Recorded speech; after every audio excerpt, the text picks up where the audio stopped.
welcome. Principal Secretary is present. Welcome. And everybody. Once again, God is good. And all the time. I'll take that 1 minute.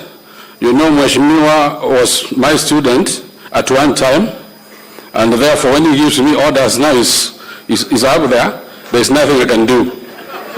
Now, very quickly, I have come here to join him in celebrating President William Ruto, and particularly on his focus. I'm happy that you campaigned well, you won the game, you had a very good focus, and especially when you are supporting Wamama, we are always very happy, because without mamas, then we would have not been there. Then secondly, you are also supporting all of us, because if you look at the education system, Honorable Machogu would have not succeeded if it's not about you giving his blessings. I know my brother Professor Magoa left, but I'll assure you, Brother Machogu, you have also done very well. Can you clap for Machogu? Honorable Machogu. Yes, Machogu has done very well, and I'm happy that you remember South Mugirango having gone through Nuru boys, and they did very well. So thank you for coming to South Mugirango every other time. There is something that I will tell you about William Ruto. We may not be so close, but we are very close friends. I knew him back in 2009 when he was assisting his brother Omingo Magara in a by-election. That time Osoro was not very strong, but is now more stronger than almost all of us. So, and I've even given back to him. I hosted him sometimes in Bomas of Kenya in an evening where we shared a good meal when I brought the ladies from West Africa, and we had a meeting in your office, you know where? And then you honored that when you were vice president. I'm happy that the first place that you have associated yourself with is South Mugirango. You have been here, you are a brother, you are a father, and kindly, we have given you a good young man in the name of Soro. We'll support him, and once we support him, we'll also support you. I know there are many goodies you have given us, and likely there will be more. I wish you well as you are here, and we'll talk more. For the professionals we have, they support Osoro hand to hand. I don't think there's any professional who's against Bwana Osoro, because Osoro is one of us. So thank you, Mr. Osoro, to have given me this chance. Thank you. Asante sana mwalimu. Sasa wacha nipande kidogo juu and then nifike, kwa sababu nimeambiwa kwa viongozi wengine wa serikali ambao mko hapa, Mheshimiwa Machogu atawa recognize. Sasa wacha niende kwa wanasiasa wenzangu, wabunge wenzangu. Nianze na our last born nominated Senator Esi Okenyuri. Naende mnagoja igaba saa mwenye kuri enyaruke ye kuri milioni musahara naende tabu ati monto.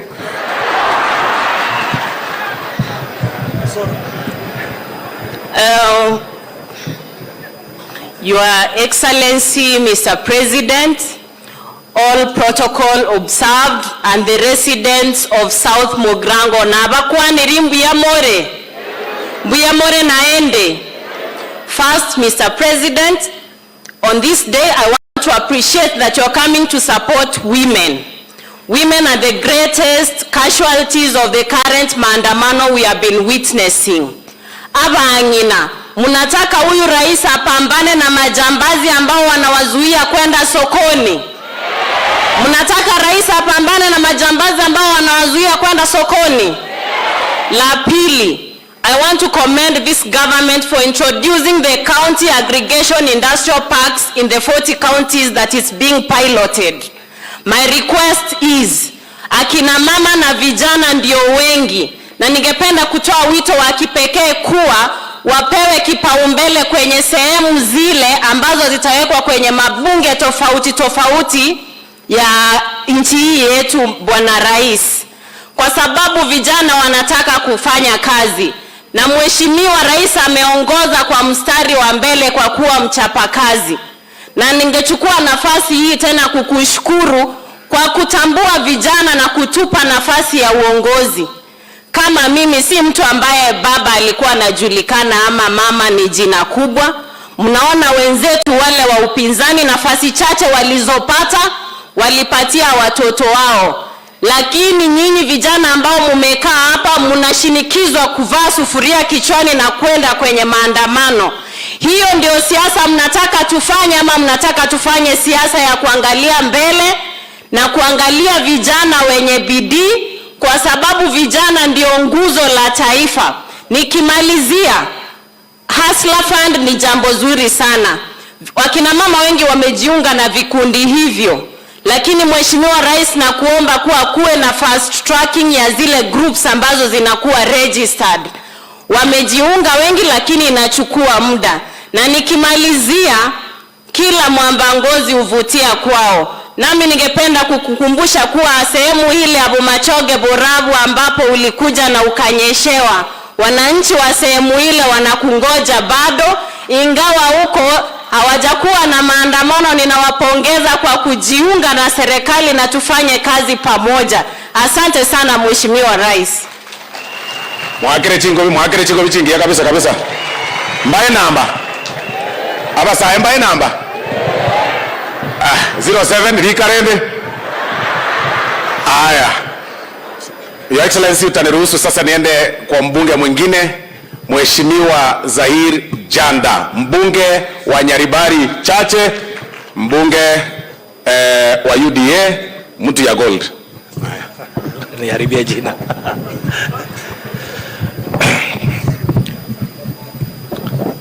Asante sana Usoro. Your Excellency, the President of the Republic of Kenya, William Samoei Ruto, viongozi wote ambao umefika hapa, kwa majina naitwa Mheshimiwa Zahir Janda, mbunge wa Nyaribari Chache.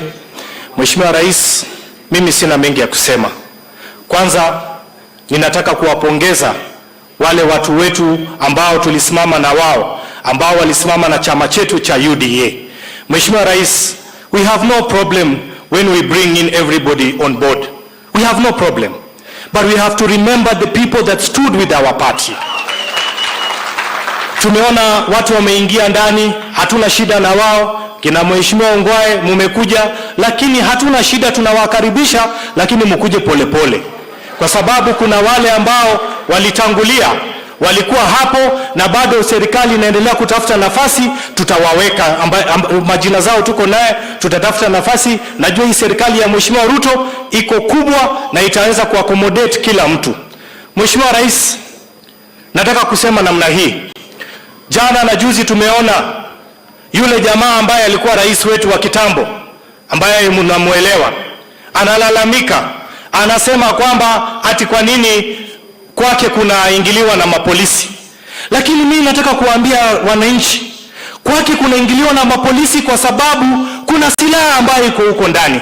Juzi tunaona watu wameuawa hapa katika taifa letu, na tunashangaa wanasingizia polisi, wanasema polisi ndio wanaua watu, na kumbe kuna wengine ambao wanapatia watoto wao silaha, alafu watoto wa raia wanapatiwa mawe.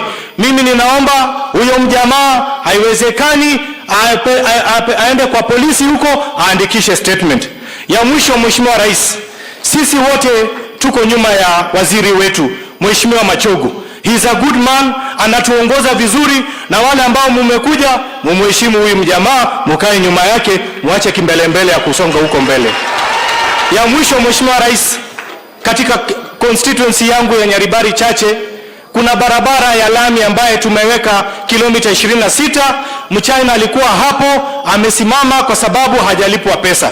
Na Mheshimiwa Rais, na kuomba kwa unyenyekevu, tafadhali urudi Nyaribari Chache, kwa sababu tuko na mipango mengi sana. Nyaribari Chache ndio headquarter ya Kisii, na mimi ninaomba project ya housing tulikuwa tumesema tutaweka. Tunaomba Mheshimiwa Rais uje utufungulie. Kwa hayo mengi na machache, asanteni sana. Zahiri nayo choigere Kisii amangana kwa kwa Kisii tako yubanto mbako yumona naye. Wageni mbako yigwa keitata. Una hiyo mgako yoito kwa irangora. Haya. Wacha sasa niende kwa mheshimiwa kutoka Nyamira North Mugirango. West Mugirango, Mheshimiwa Steve Mogaka, mbunge ambaye amechaguliwa na chama cha Jubilee. Mugirango minto njuga. Nto uko Girango na nto gire serikali. Njuga ukwana. hebu tuonyeshe rais wetu upendo wa Sabato. Happy Sabbath. Happy day. Na ile ya wanjani bori wakare. Wanjani wakare yeso weka. Your Excellency, my President, the Chief Minister, my CS, my Chief Whip and fellow leaders. Majina yangu ni wakili Steve Mogaka kutoka eneo ya West Mugirango constituency huko Nyamira County. Pokea salamu za watu wetu wa Nyamira na upendo wao. Hebu pokea salamu zao. Your Excellency, on behalf of the people of Nyamira, after we met in State House and you gave us directions, I have preached and converted the ground. Hawafanyi maandamano tena. Mbwatsto akira abantu ba Nyamira chinkobi hawajafanya maandamano. Wameniambia na on behalf of Walter Nyambati, we were burying our auntie, we share an auntie, that's why he did not come here. And they sent me to ask you, Mr. President, the next time you come to South Mugirango, there is another Mugirango in Nyamira, combine us so that you kill two birds with one stone. Ya pili, nataka kukushukuru kwa ile appointments umepea watu wetu. Na wale wengine kuna kule utata kotini, sisi mawakili tutakaa, tuchape hiyo kesi, watu wetu warudi kazini. Ya mwisho, na kushukuru kwa hiyo Industrial and Aggregation Park. West Mugirango is one of the beneficiaries. Na kuomba mtukufu rais, we expedite the procurement process, karibu for groundbreaking. And through you, Your Excellency, may I thank and celebrate our CS of education, particularly for unlocking the Kuwait grant funding that is going to revolutionize the infrastructure of education in Nyamira County. Honorable CS, elder wa kanisa yetu, Mungu akubarikie, uendelee hivyo hivyo watu wetu wa. Ile nitatoka nayo, Your Excellency, ukifika Nairobi, naomba uamuru 2 CS wa barabara. Nyamira haina barabara ya lami. In your kind heart, atupee tu ile kilomita kidogo ukuje kuanzisha. May God bless you, Mr. President. May God bless Kenya and may God bless all of us. Ndio mwana Mugirango minto. Wacha tena nirudi Kisii County, nafanya hiyo kidogo Nyamira Kisii, nialike Mheshimiwa Dan Manduku, Dr. Dan Manduku, mbunge wa Nyaribari Masaba, mbunge wa CS Machogu na rafiki yangu, na uambie nilikuleta kwa siasa. Thank you Mheshimiwa Osoro, Your Excellency the President of the Republic of Kenya, Dr. William Ruto, Your Excellency the Prime Cabinet Secretary, Mr. Musalia Mudavadi, CS Education, Ezekiel Machogu, elected leaders, former Governor Ongwae, abantu babugirango tinara magoko, muno magoko buri. Oro kyo bongwana yo magoko. Abanginanga imole. Abanginanga imole. Abakale ndebichuli. Your Excellency, you've come to Kisii yet again. And as leaders from Kisii, we are here to welcome you. It's obvious that you love our people. And as the Bible says, you cannot just love by word or tongue, but you have loved our people by action. Your love is evidently seen because you've come here to launch many projects for the people of South Mugirango. Your Excellency, how I wish that in the coming months you also visit other parts of Kisii, and specifically, Your Excellency, let me take this chance to welcome you to Nyanthurago Stadium, Nyaribari Masaba. We will combine with Zahir Janda, and we will have a similar event in the coming months. Abantu bami nzomanye tenje, unachete ngaeta chikura gurumoinaria. Ngasiraka hiyo, lakini mbona uso nyumba tuli. Umingo nada nga oyo konyoma nyakose usinaniso. Wana rende. Yuma yura kwandele. Your Excellency, we support you in terms of development. Usikuwe na wasiwasi. Watu wa Nyaribari ya juu na chini, Chache na Masava are behind you. And I have come out openly myself to say, instead of going with sufurias on our head, we should spend that time in our farms, in our businesses. And I've said again, we cannot destroy other people's property. Ndio akara manganayo. Usiwe ni mota kama manganayo. Momroyo soro mangati moroje. Mbiyagoja. Mbiyagoja moroje. Oma yatega ari kirado ari Maria. Tawa goje to mbwate sia to chema chiko. Lakini wana saka gosa. Ako anataka ama musuri auto golera. Usoro kwa kwa ngoro musuri. Muno otogolile. Otu atela nga wikatuma bwate si. Elinde akonya mugako oyo tunyora magandro. Taibo gaki. Your Excellency, the last thing, uko na deni yangu 20 km Keroka Iwacho kiamo kama. Sina mambo mengine, Your Excellency. Abantu wame tumutugalebia. God bless you. Mbya mwana wa mheshimiwa Manduku maitega ari bunge ntubwate cafeteria asitogo chitwaragera twali bukima twali chisaga musuru norongo tokoro ndiro wocha nala ko ru musuru to okana arayiro musuru omusuru bokonywa tali musuru wechibesa abantu bamanyi musuru bokonywa haya wacha sasa niende tena Nyamira County nikaribishe mheshimiwa Jerusha Momanyi Women Rep Nyamira County aka Ntogoro. As she comes, Your Excellency, may I allow me to render the apology of Mheshimiwa Donya Doris ambaye sasa hivi yuko USA on an official trip na angekuwa pamoja na sisi lakini ameomba ruhusa ya kukosa leo. Asante.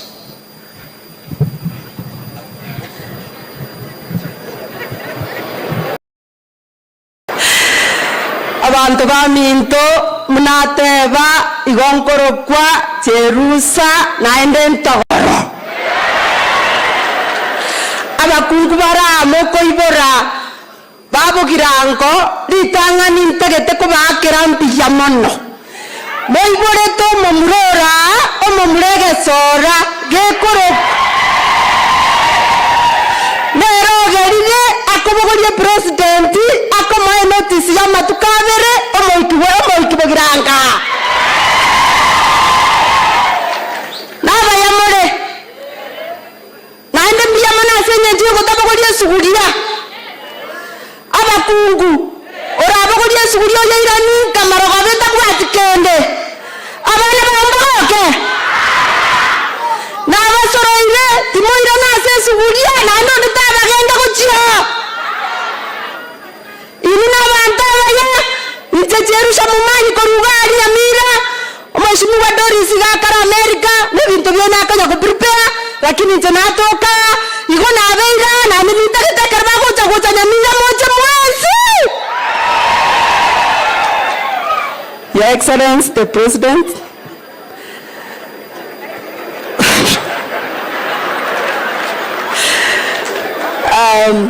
tulikuwa tu tuna ongea kidogo na kina mama na wamesema today they are so happy to have you here. And Your Excellency, I want to appreciate your coming here in this region of Kisii. We know how much you love us. I want to tell these people that I was in Jubilee. I was not in UDA. But when you won as our president, I said there is no day I will follow. People will tell me to go for Mandamano. And I came, the whole of me, I am here, and the women of Nyamira, they have also said there is no day wataweka sufuria kwa kichwa arabu waende kwa barabara. Kwa hivyo, Your Excellency, feel most welcome here and in Nyamira. My people are only asking for water. My women needs water. My women needs electricity. My women needs roads so that they can take their vegetables to the market. If you do for us that, Your Excellency, we have nothing. We will support you. We will follow you. I will never go back to Azimio, even if they disown me. I know you are ready, and you have already welcomed me. Thank you, Your Excellency, and welcome. Mongno yontawara no muyorebole. Ande ekara okwane kebusia okwaro eyogirie igoro buya sana. Njemenya na yenyomba tingo kani ngomani gesongo.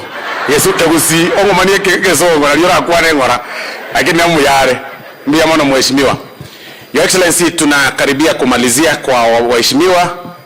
Wacha sasa nimkaribishe mtoto wa pasta Mheshimiwa Alpha Miruka, mbunge wa Bomachoge Borabu constituency. Omwana bo murandi. Bomachoge chache sorry. Bono nyosuru tamati neighbor. Igonto mo kama ngaki. Bwana asifiwe. Korango iga. Bwana asifiwe sana. Your Excellency, I'm the only member of parliament who's proud to be a son of a pastor. Even the majority is asking me, I'm a son of a pastor. I'm a son of a pastor. But now, let me not go to politics. Me, I don't have a lot of words to say. Thank you for coming back. And thank you for rewarding us. Last time, we are the only 2 members of parliament from Gucha County. We have a county we are requesting you today called Gucha County. Kisii County is too big. It has 9 constituencies. We have drafted a small bill. I'll go to the ML. At least we divide Kisii County to have 2 counties. Gucha County having 4 constituencies and the Kisii Central County having 5 constituencies. Your Excellency, another very important thing. Kisii is very productive. We are the only people who produce the entire Nyanza. For example, today, most officers here have come here to attend your function, but they pass through Kisumu. It's 2 hours from Kisumu to this place. We are requesting you are the son of this soil. As a Kisii nation, we love you very much. Give us 1 international airport in this constituency. Asa akoro kunyamaya, erebuya koserebube. Tinta ketete umachaga timbo atibulumu. Ebe aria Mugirango. Ngamoteragari. 2 requests. The 3rd one is unfortunate. I was not the best friend of Governor Ongwae last term. Now in my term, he rejected Maogembo District Hospital. In fact, he built the other hospitals around the county. He never built Ogembo. That is true. I'm just requesting, but I told Mangi to put more effort. Ogembo is the oldest town, in the sense that we are blessing it to be the headquarters of Gucha County in future. Kuna hospitali hapo, naomba tafadhali, naenda kukaa na minister, we get some funds, even World Bank, tujengewe hospitali ya Ogembo, serve the entire, the new Gucha. The last one.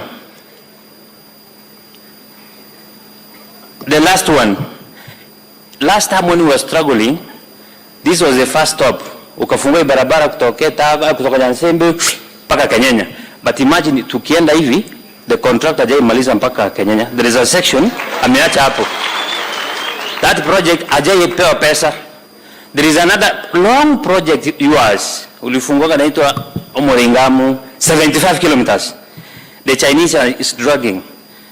Call CS Mulkomen is a friend of mine. Nimeenda kwake hajaweka pesa. Naomba aweke pesa next time tukija ufungue barabara. Naomba tu. Now for the members of parliament, the next stop for the president is Bomachoge Church. Nyariba, you cannot think of coming there to kuja juzi. Sasa uko kwa Usoro. Next ni Machoge Church. Then tuende Machoge Borabu. No, Manduku is represented by the minister. The minister is coming. Manduku is in ODM. We have a representative from that constituency called the Minister for Education, a senior man called Machogu. Machogu, we respect you, and we will thank you for giving us that post. Otherwise, for those many remarks, akitu kama bori swali. Osono mwano mwe, osono mwano mwe. Amaene. Tiga ngondre sa kama osono mwano mwe. Ke. Iwo atiga robo chumo kusari kwa gavana. Kuana mono akoleki. Injenga menere ni wete miaka ngomuluko mwisho mokari bunge lakini mwanje tu mwana muya. Toi wane ngaki ara avero bochumbe tumeocha kubange county ya Bucha buja. Kusema ngaki? Mwanje te president yetu Ruto kusema mwanje te. Damburango koboko ni kwanje te Ruto. Thank you very much. Now God bless you. Asante sana mwana bomo pastor. Aigabona wajakira mwana ebinde imodere ko ngaine ringo bogaba nagera muire ebintu byane byabagirango karate. Tigatore karakari ngocha bore lakini tikandara waseru ebintu byane. Wasema na wamedo wake. Bwana Your Excellency, kwa heshima pia sasa tukipanda tena juu, sasa wacha nikaribishe treasurer wa chama cha UDA na pia ndio mbunge wa Kitutu Chache North, Mheshimiwa Jafet Nyakundi. Ya nonorai gani kubwete miaka ya tena.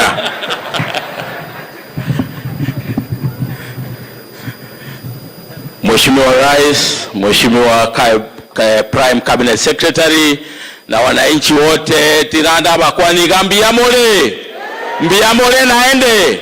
God is good and all the time good, and that is nature. Wow. Litangani tiganda kirabagirango mbia mono asu chaso bonge. Eria kabere Mheshimiwa Rais, sisi tunataka kukushukuru sana kwa kukuja eneo letu hapa Kisii na haswa kukuja hapa Etago. Tunajua umekuja hapa mara nyingi, lakini tunakushukuru sana kwa sababu leo umekuja kwa sababu ya kusaidia wamama wetu ambao walitupigia kura, ambao ndio hustlers wa Jamhuri ya Kenya. Abangina mogogete kabisa. Lero mugambe oyongo tigare ndogaiga. Chibesa to chiere chiro. Tore chinyanya. Nechingeni. Mheshimiwa Rais, tunataka kukushukuru sana kwa sababu ya huu mradi ambao umeleta hapa kusaidia akina mama zetu. Hawa ndio walitusaidia na hawa ndio jamii ya kesho. Mheshimiwa Rais, ya pili ninataka kukushukuru kwa sababu ya Waziri Machogu ndio waziri wa education. Tunakushukuru sana kwa sababu ya kutupatia Waziri Machogu, anazidi kutuunganisha na anazidi kufanya kazi nzuri. Ya mwisho Mheshimiwa Rais, sisi kama wa Kisii, mwezi wa March, mwezi wa 3, ulileta fertilizer ili wakulima waende shambani. Na hapa Kisii ninataka kukushukuru kwa sababu tulipata mbolea, lakini watu wa South Mugirango wanaomba ya kwamba hii mbolea iwe devolved, ikuje hapa karibu na South Mugirango ndio iwe rahisi kupata mbolea. Na kwa sababu mwezi wa 3 tulienda shambani, tukapanda mahindi na ile mbolea ambayo ulitupatia, sisi kama wa Kisii tulikataa, tukasema hatuwezi weka sufuria kwa kichwa.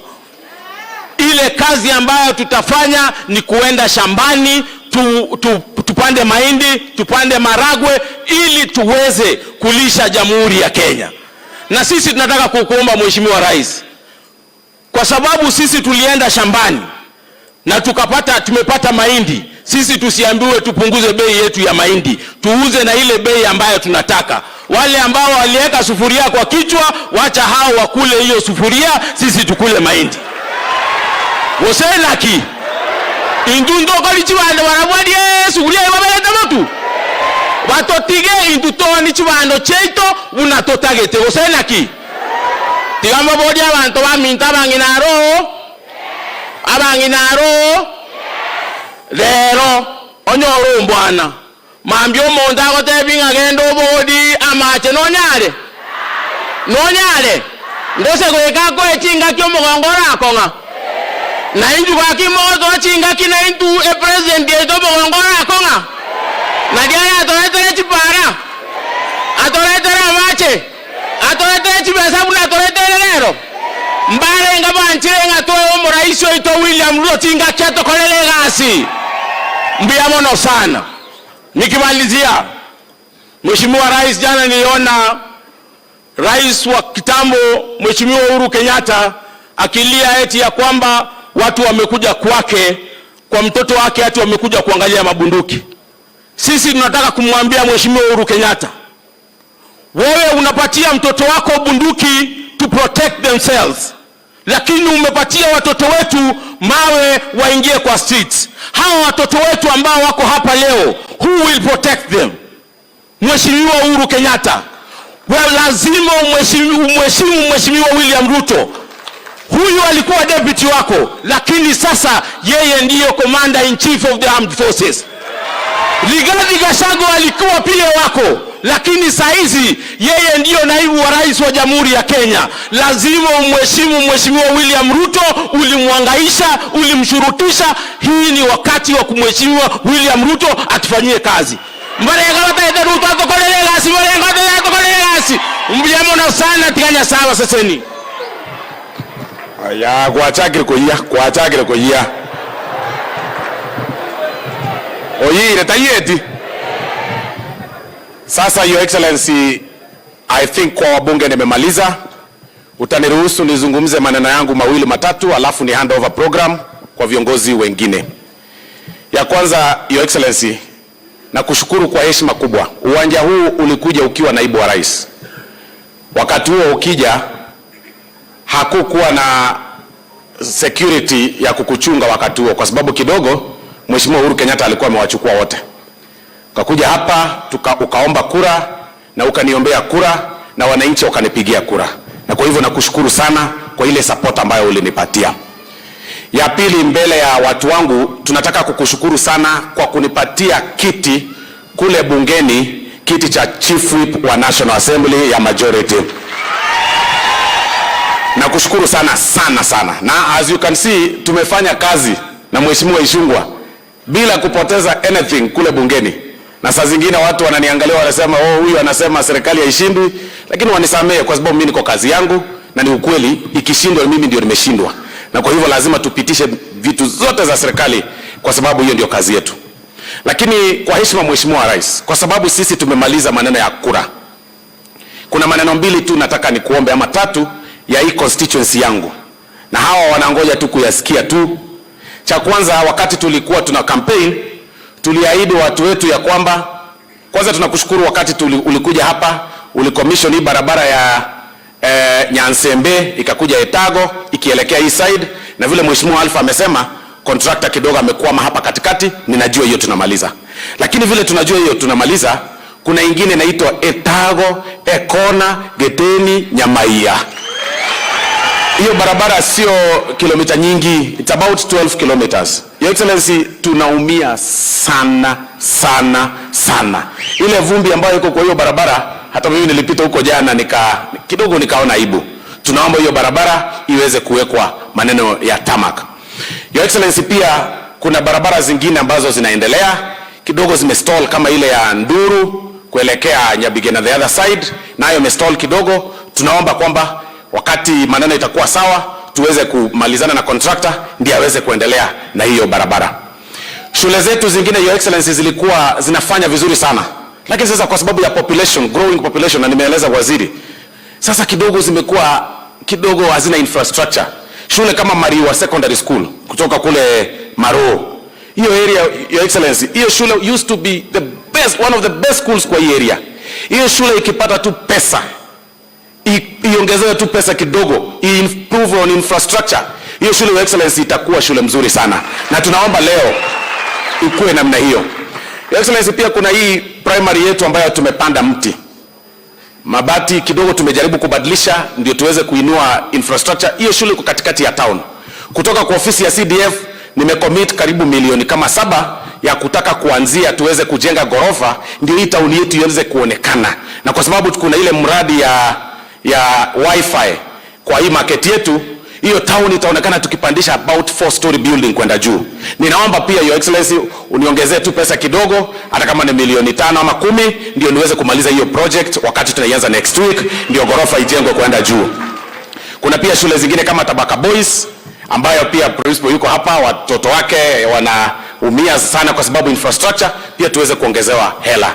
Pamoja na I think shule zingine 2-3 ambazo nitakueleza nikiketi.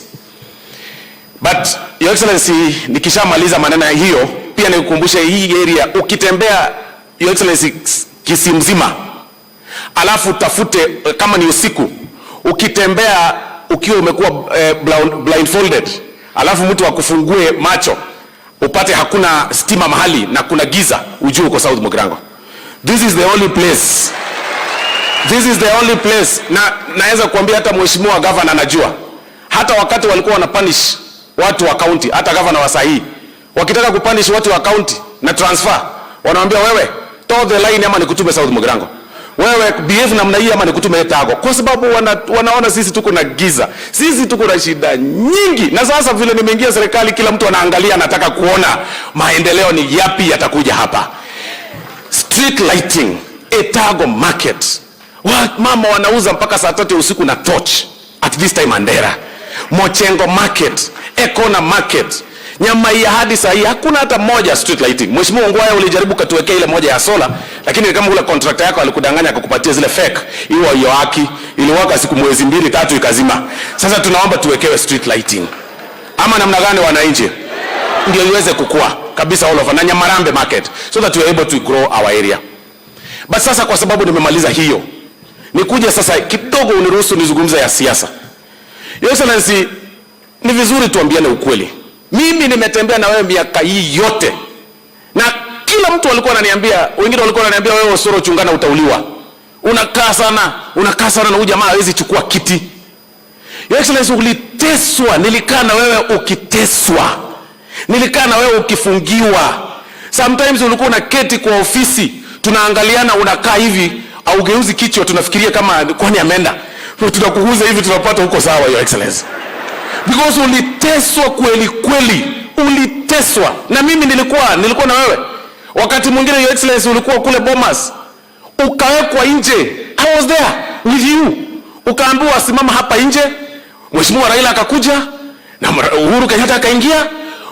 Askari wakakufanyia namna hii, mimi nikakiangalia nikashtuka. Wanakublock. Wakaingia ndani wakazungumza for 15 minutes. Umesimama huko nje unafanya namna hii, unashindwa uingie ndani uende. Sasa yani uliteswa kweli kweli, uliteseka. Mungu amekufukisha, umekuwa rais. Wale tu walikutesa wakati uko rais, tena wamekuja wanataka kukutesa ukiwa rais wa Jamhuri ya Kenya. Wale ambao walikutesa wamenunulia watoto wao bunduki. Na unajua nyinyi wananchi hamjui, yule kijana wa Mheshimiwa Uhuru Kenyatta, kwa sababu wao wako entitled to security, kwa boma yake kuna 100 guns zimewekwa kwa nyumba, na zote anasema ako na license. 100 of them ziko ndani ya nyumba. Askari hawajamuuliza kitu, wameenda kule, wamefika huko, hata wakaambiwa wasifunguliwe kuingia, bunduki ziko ndani, wakatoka. Wakasema sawa, kwa sababu tuko na heshima na hii familia, wacha tuende. Wamesummon kijana, hataki kuenda. Badala ya kuenda ndiye ajibu ulipata wapi license hizi zote, ameita baba yake. Baba yake amefika kwa TV, alikuwa rais tunamheshimu, lakini amekuja kidogo, akiwa hapo amechapa ile yake, amekuja macho ni red, alafu ameanza kukuja hapo, anaanza kusomea rais wa Jamhuri ya Kenya, anasahau huyu sasa sio naibu wake. Kuulizwa na askari maswali, kuna makosa gani? We are all equal. Askari wakikuja kwa Osoro hakuna shida, nitawaeleza kama hii niko na hii bunduki nimetoa namna hii. What is the mistake? Askari akienda kuuliza raia, wewe umetoa wapi bunduki, makosa ni gani? Lakini kwa sababu ameenda kuulizwa, mtu ametokea amekuja ameweka heshima yake chini, anasema wewe ameanza kukusomea rais wa Jamhuri ya Kenya, anasomea naibu wako. Yeye amesahau vile anaongea kwa TV huku nyuma, yeye si rais sasa. Sasa sijui kwa nini anasahau, anakuprovoke. Na wakati vita inatokea hapa juzi, Your Excellency, ambulance ilipigwa mawe hapa. Mama mjamzito alikuwa anaenda hospitali, ambulance ikapigwa mawe, driver akatoroka. Vijana wakaendelea kupigwa mawe hapa Kisii. Wakaendelea kupiga mawe, mama akakufa, akafariki. Hiyo vitu yote tunazungumza hapa, Mheshimiwa Uhuru Kenyatta amepeana pesa. Amesukuma hiyo watu, upewa 200, endeni muandamane, muharibie huyu jamaa, ndio miaka 5 ishe, aonekane hajafanya kitu. Wakati maandamano inakuwa, ana fly out. Wakati imetulia, anakuja Kenya. Kwanza Your Excellency, nyanganya huyo jamaa hiyo kazi mmempea ya kwenda kutengeneza peace. Hakuna peace huyo anaweza tengeneza huko nje, kwa sababu ana heshima kwa rais wa Jamhuri ya Kenya. Hii Kisii, Your Excellency, Siku ya kwanza tulipata kidogo maandamano hapa, na anawacha nikuambia Your Excellency, haikufanyika na watu wetu. Ni watu walitolewa kutoka sijui wapi, wakakuja wakamwagwa town. For the first time in the history of Kenya, umerelease pesa yote ya county governments yote. Kisii tumepata 12 billion shillings, ilikuja 2 months ago, 12 billion. South Mugirango nimepata pesa ya CDF, umerelease yote. Badala ya hiyo pesa kukuja, na isio Kisii peke yake, na hizo kaunti zingine zote ya Nyamira na hizo zote za Kisumu, Siaya, 12 billion imekuja kwa counties. Badala governors wengine wa Azimio waende ku-launch projects za mashule, waende kufungua barabara, hiyo pesa uliwapea Your Excellency. Na mimi naomba EACC chunguze hiyo pesa inatumika kupea vijana 1,100 ama 500 ingia kwa barabara, muharibu town, ndio watu wakuwe confused, wasahau ya kwamba wamepewa 12 billion hizi counties kama hii yetu 12 billion. So Your Excellency, sisi tunakuambia hivi, tunasimama na wewe, usishtuliwe na wewe ndio rais. Simama kama rais wa Jamhuri ya Kenya, amiri jeshi mkuu wa jeshi yote ya Kenya, mtu ambaye amekuwa kiongozini, asijaribu kukutisha. Na sisi kama jamii ya Mkisii tutasimama na wewe kidete hadi mwisho. Wasema hapa ndo minto. Bono monto mnanje nkaransirete kirugo.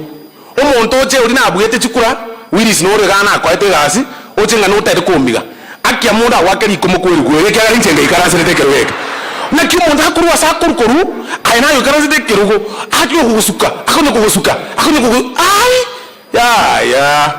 ya mbane kabanje to mongwano yo ngoro kyanga soko wa banje no mongwa mumwanje temwenze pe. Kwa hayo machache Your Excellency, kwa heshima kubwa niruhusu sasa nikaribishe Mheshimiwa Kimani Ichung'wah ambaye ndio majority leader wa National Assembly ambaye tunafanya kazi na yeye kule bungeni. Mwakere chinko bimo majority leader itongoyo chirega okoro Kimani Ichung'wah, karibu sana leader. Thank you very much. Asante Mheshimiwa Osoro. Avanto vaminto va South Mugirango biamore. Najua Mheshimiwa Rais nikiwa hapa sababu Mheshimiwa Osoro sio tu chief wetu bunge, lakini ni ndugu yangu mdogo. Na huyu jamaa mlifanya vizuri sana kutochagulia Osoro. Huyu ni mwanaume. Wale watu unasikia Azimio wakiona Osoro bunge wote wanatorokea ya choo. Hakuna anaweza simama Osoro akiwa bunge. Na tunashukuru, na ndio tumekuja kujiunga na yeye siku ya kufanya kazi ya maendeleo. Na Mheshimiwa Rais, nimefurahi kutembea hapa South Mugirango tena na wewe. Na nimefurahi kuona viongozi hapa wote kutoka Nyamira hapa Kisii, kiwemo our former governor Ongwae, Waziri Machogu, wote wameamua kushikana wafanye kazi pamoja. Na hivyo ndio watu hupata maendeleo. Na nitawauliza kwa heshima viongozi wote wa Kisii, tuungane pamoja, tufanye kazi pamoja. Huyu rais mwenye ako hapa ni rais wa Wakenya wote. Wale walikuwa kwa kampeni yake, wale hawakuwa kwa kampeni yake, wote wenye wamejiunga wakaacha kazi ya kuvaa sufuria wakakuja kufanya kazi na yeye, wote ni watoto wake. Si ndio watu wa South Mugirango? Na tuendelee namna hiyo ili maendeleo ifike. Hiyo Osoro anasema ati ukitupwa gizani ujipate huko kwa giza ujue huko South Mugirango. Hii itakaa kama city sababu sasa serikali ni Osoro na Osoro ndiye serikali sasa. Kwa hayo mimi sitaki niseme mengi. Lakini jana Mheshimiwa Rais, nimeona viongozi wa makanisa pia wametoa taarifa nyingine, na tunawaheshimu viongozi wetu wa makanisa wakiwemo wale wa SUPKEM, na nataka nikubaliane na wao sababu wamekuwa wakisema tujadiliane, na wale wanatupa mawe tujue venye tutagawa serikali, ati watu watulie, na tuliwaambia hiyo hatuwezi fanya. Lakini jana wamesema vizuri, walituuliza turudie yale maridhiano ya bipartisan talks, and I want to confirm to you, Your Excellency, that under your leadership, those of us in Kenya Kwanza, in line with the call by our religious leaders, ya kuwa turudi kwa bipartisan talks with a single agenda of the reconstitution of IEBC. That I want to agree with our religious leaders, that we are ready to resume the bipartisan talks with that singular agenda of reconstituting our IEBC commission, ili tuweze kuendelea hata na zile by-elections ambazo constituencies zingine na wards hawana wakilishi because of the paralysis at IEBC. And I agree with our religious leaders. The other important thing they said yesterday, Your Excellency, was a call to the end to violence.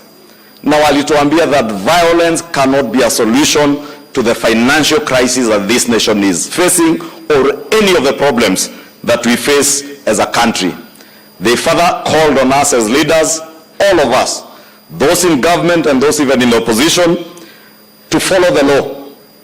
And even those who demonstrate, they must follow the law, they must abide by our constitution and allow the rule of law to prevail. And there again, Your Excellency, I want to agree with our church leaders and even those from SUPKEM that we all must be law-abiding citizens. And it does not matter what position you hold today, whether you are a president like yourself, whether you are a prime cabinet secretary or a cabinet secretary, or whether you are a member of parliament like myself, or even whether you are a former president. It does not matter. You must abide by the rule of law. Even your own children must live and abide by the rule of law. Your Excellency, Kenyans are astounded today that somebody is lecturing us because they do not want to be subjects to the rule of law. When you are a suspect of any crime, it does not matter who you are. It does not matter what office you served. It does not matter whose child you are. We are all equal under the law and under the Constitution of the Republic of Kenya. Kwa hivyo, wale niliona jana usiku wakitusomea ati sababu polisi wanataka kukagua manyumba zao, waambie hizo nyumba zao ni nyumba kama zile sisi tunaishi. Hao watoto wao ni watoto kama wale watoto wetu. And even their mothers, every one of us, we have our mothers. And you are lucky, you are fortunate and privileged that you can stand before us and tell us that your mother has been guarded for the last 50 years. Who has been guarding our mothers when you are looting our country dry? Who was protecting our mothers and our children? Na ni vizuri tuheshimiane, au sio watu wa Mugirango?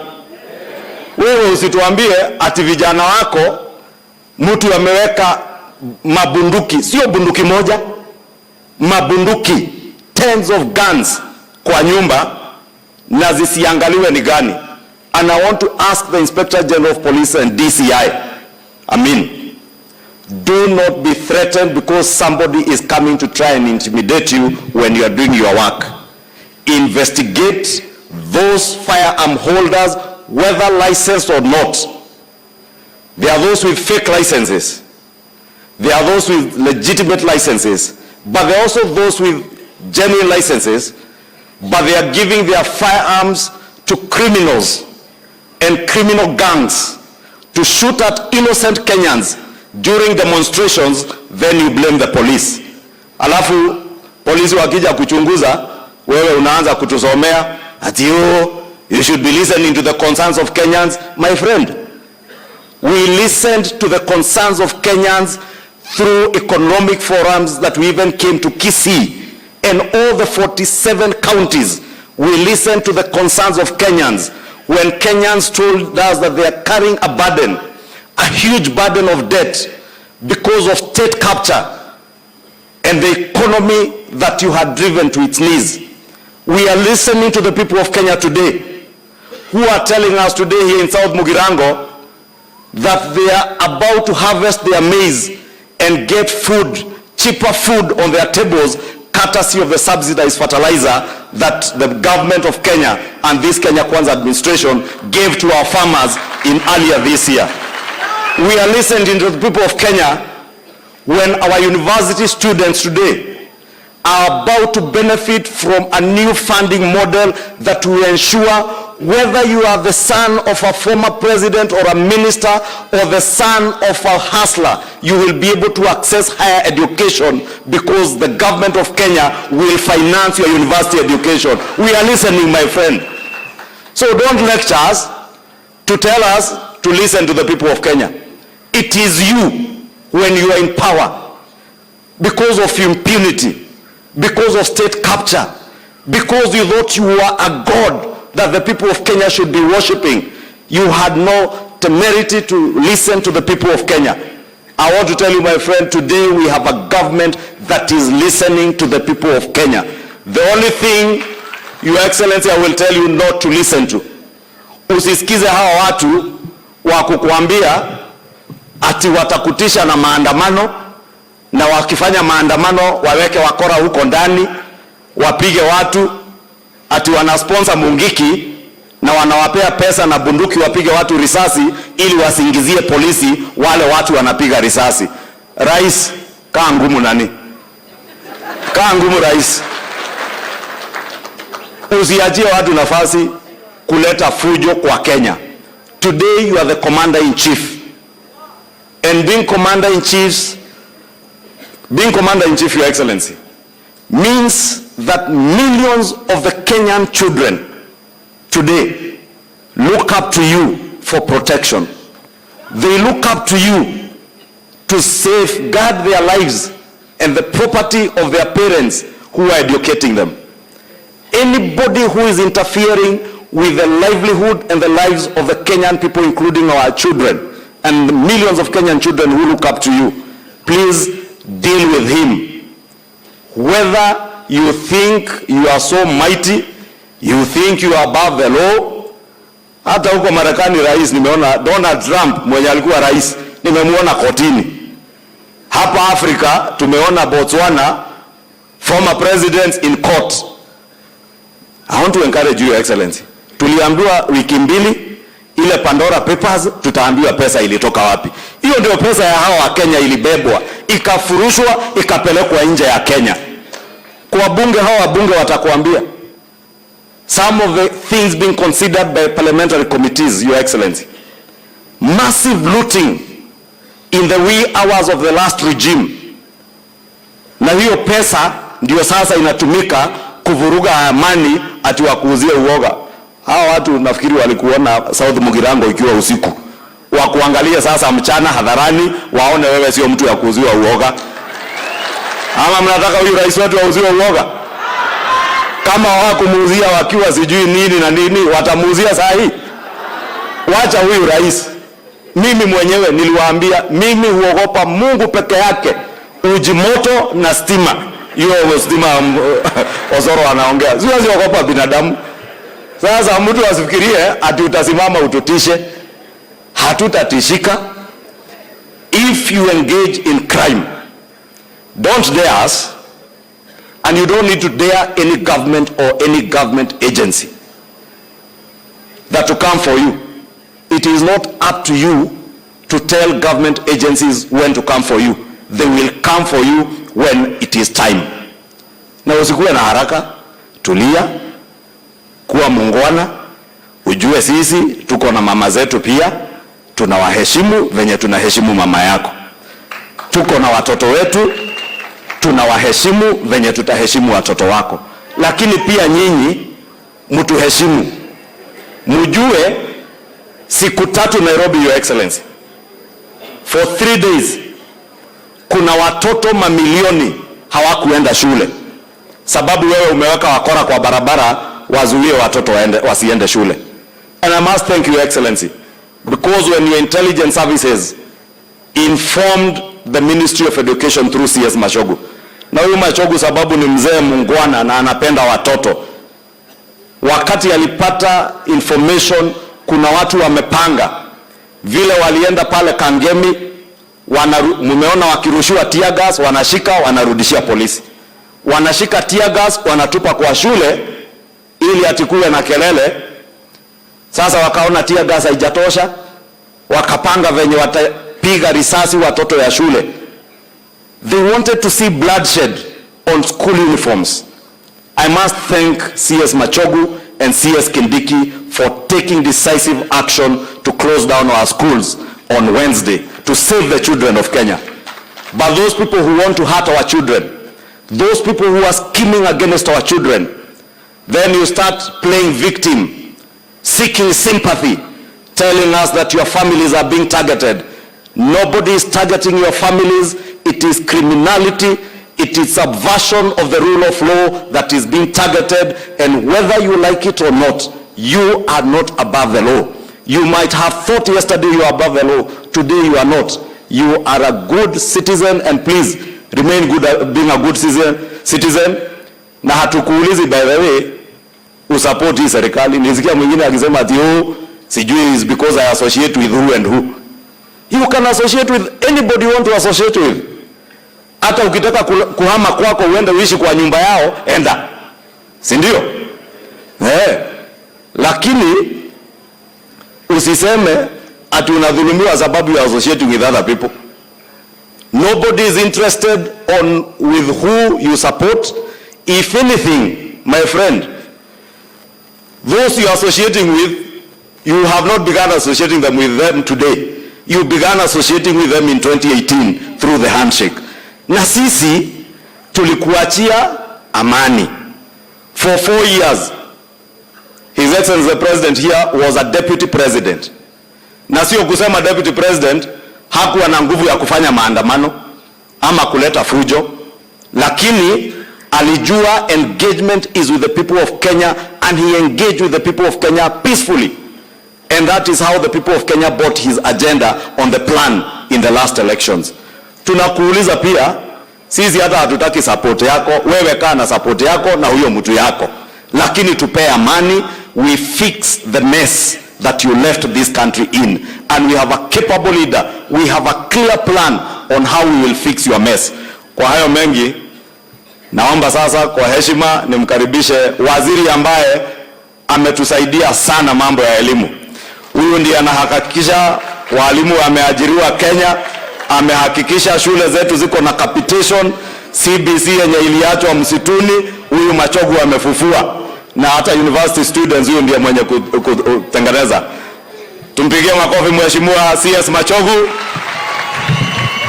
Thank you, Your Excellency, the President of the Republic of Kenya, William Samoei Ruto, the Prime Cabinet Secretary, the members of Parliament present here today, wakiongozwa na ndugu yangu Silvanus Osoro na Majority Leader Kimani Ichung'wa na wananchi wote wa South Mugirango, mjambo? Muko na furaha leo? Hebu wanyosha kwa mikono. Your Excellency, nataka niseme mawili, lakini kama sijasema, ningetaka kueleza watu wetu na kuwaonyesha wale maafisa wa serikali wa ngazi ya juu ambaye wewe kwa miezi michache umeweza kuteua kwa serikali yako. Tafadhali Chairman HT iko hapo, ambaye amepewa kazi kubwa na Mheshimiwa Rais wa Jamhuri yetu ya Kenya. Kijana wetu ambaye umoyo kule University ya Jaramogi Odinga, sasa yeye ndio mkubwa kule. Abantu ba South Mugirango ayitaria maya. Mama kutoka hapa South Mugirango ambaye ni mmoja kutoka hapa, Lilian Mogendiko wapi? NTSA tena yeye ndio mkubwa kule, amepewa kazi na Mheshimiwa Rais wa Jamhuri ya Kenya. Purity iko wapi? Fire kule Bomas of Kenya kutoka Bonchari amepewa kazi na Mheshimiwa Rais. Mama Bitutu, si mnajua mama? Mnamkumbuka mama? Mama alipewa kazi na Mheshimiwa Rais kule Lake Basin Kisumu kule. Sedekia Yenda Kenyari, Sedekia iko wapi? Amepewa kazi, yuko pamoja na sisi.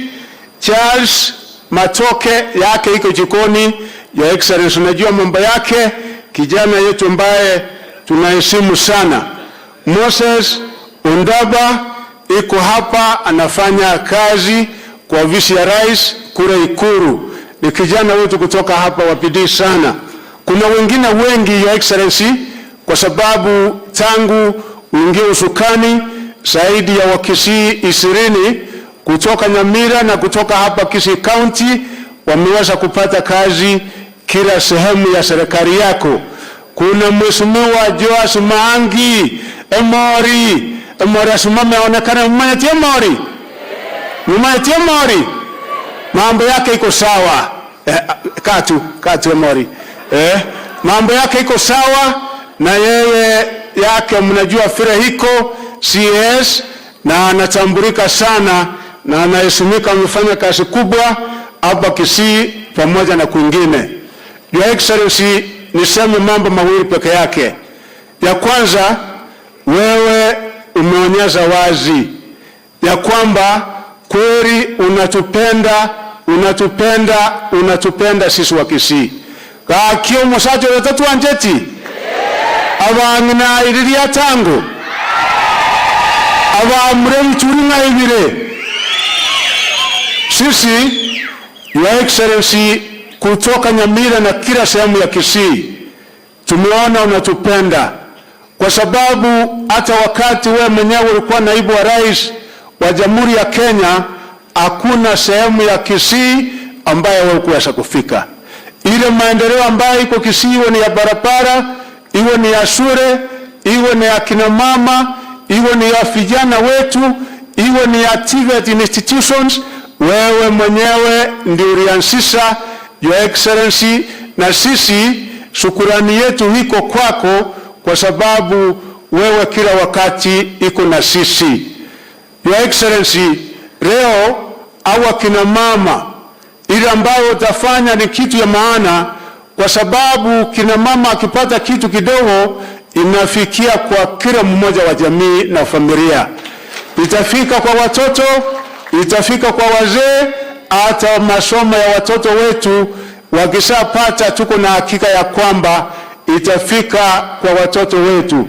Kusema nabo angina muro chimbuya ga kitaje tubuto changere takora chimbuya muwanchache naendache ingine. Your Excellency, sisi kama jamii ya Wakisii tungetaka tuwahakikishie Wakisii wako kila pahali.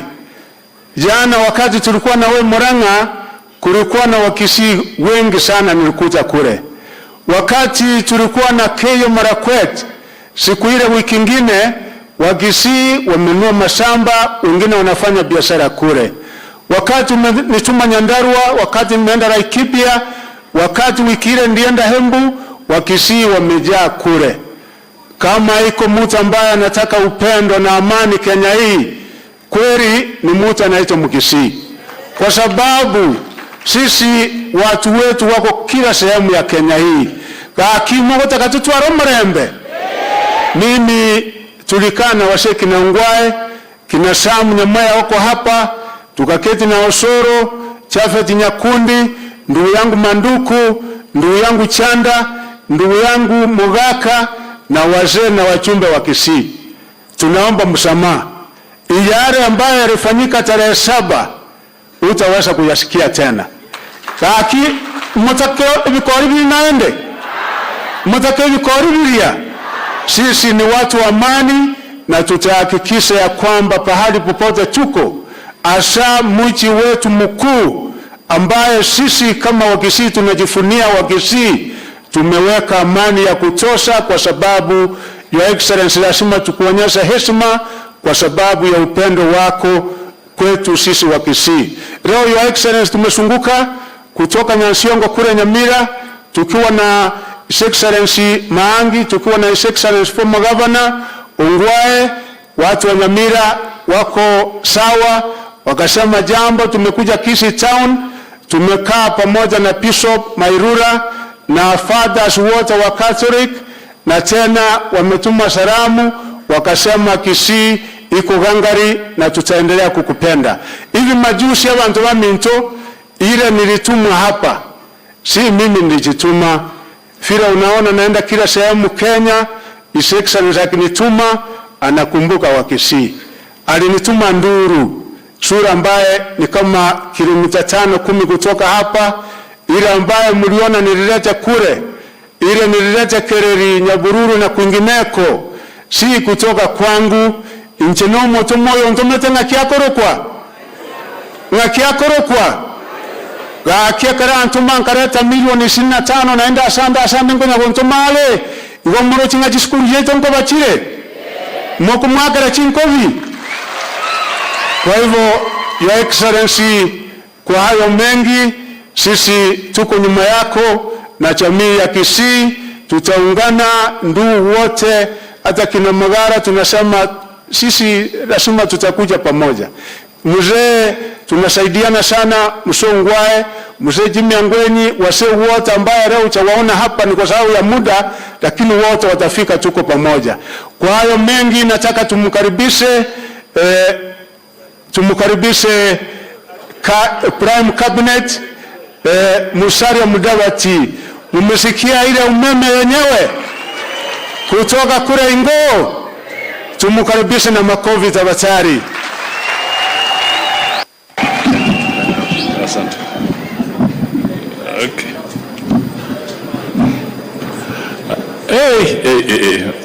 Maajabu haya. Kuna dunia nzima hapa.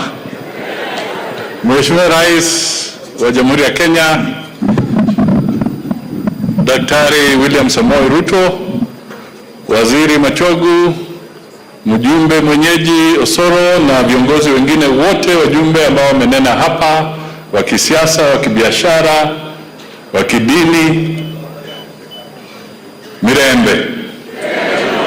Mirembe. Simuta alisema sisi na nyinyi ni kitu kimoja. Bas. Mheshimiwa Rais, mimi sitaongea kwa muda mrefu kwa sababu hawa jamaa wangependa kukusikiza wewe. Lakini nataka tu niseme mawili matatu. Kwanza, jamii ya Wakisii inaheshimika sana. Na yule ameshika bendera kwa serikali tunamwangalia Mheshimiwa Machogu, and I want to tell the people of Kisii that we have an excellent Minister for Education. He's very composed, very thorough, very meticulous, and very balanced in making sure that every part of the country gets a rightful share. Tunasema we have a good man. The President did not make a mistake in appointing him as the Education Secretary. Jambo langu la pili, I want to take our young politicians a little bit on an important journey.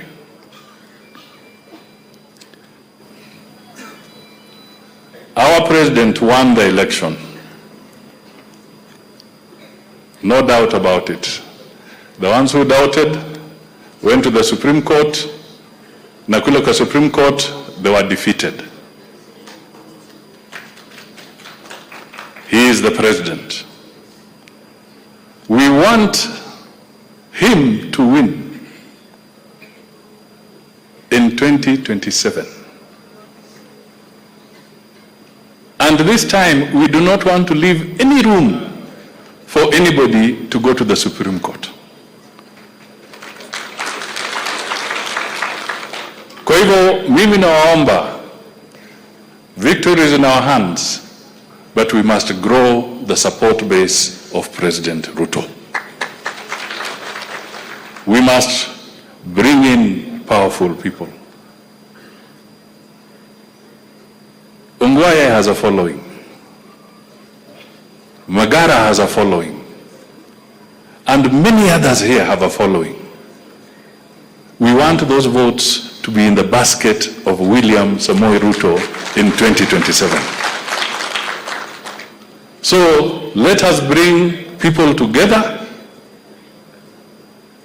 so that we broaden and grow his support base. Hiyo ni ombi langu kwa viongozi wa Kisii, tuvute hawa jamaa wakuje wasimame nyuma ya William Samoei Ruto. It is important. On politics, Your Excellency, impunity must end. Nobody is above the law. Impunity must end. Na mimi nataka niambie viongozi ambao wako hapa, even when Uhuru was the president, hata kwangu the police came to look for firearms. They even came and said, let me see whether you are properly licensed, because I was not above the law. We all must respect the law. Na kile kinafanyika katika Kenya hii is because people have realized that Mheshimiwa William Ruto has put in place a plan that has now received international recognition. Ukipata kwamba IMF na World Bank na wengine wanasema we endorse this plan, it means he is on the right track for reviving the economy of this country. Sasa wale wanaona kwamba wivu umeingia. Sasa mbinu zao ni kujaribu kuleta fujo ili watoe macho na fikira za rais wa Jamhuri ya Kenya kwa mambo ya kufufua uchumi, aangalie kule kwengine. They want to distract a recovery process. We should not allow this to take root. Uhuru na serikali yake waliwacha madeni makubwa sana. Hawakuwacha nafasi ya mikopo mingi kule nje. Sasa wewe unachochea watu wanaenda kotini wapi ati wafunge resources za serikali. Ladies and gentlemen, ukifunga resource ya serikali, sasa appropriation bill itakuwa namna gani? Baadaye unataka mshahara itoke wapi? Baadaye unataka pesa za kujenga barabara zitoke wapi? Baadaye unataka mshahara wa security agencies zitoke wapi?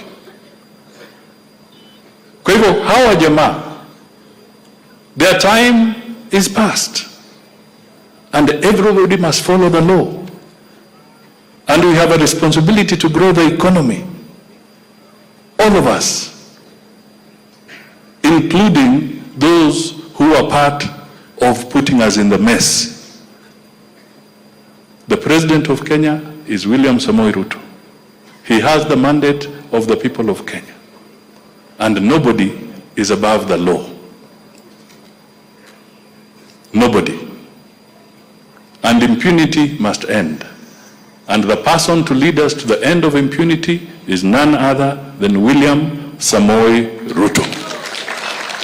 We stand firmly with him, we work with him so that nobody thinks that they can move in any part of this country, destroy people's properties, maim other children, disrupt trade between Kenya, which is an artery for trade in the East African community. You try to block it. What do you want to achieve? What is your grudge with Uganda? What is your grudge with Tanzania? So that you are blocking the artery that is feeding those people in business. What is your grudge with DRC Congo? These are the messages and these are the things we need to ask our people and say it is not possible that we can grow our country through impunity. When you lose an election, go home. Wait for the next round and sell your agenda at that time. But don't make it look like that we owe it to you. How much blood do you want taken from Kenyan people? That is why I used the terminology political vampires. How much blood do you want spilt from the Kenyan people for you to be satisfied? It is time for all of us from every village, from here Etago to Mululu to Kapenguria, to say no. Enough is enough.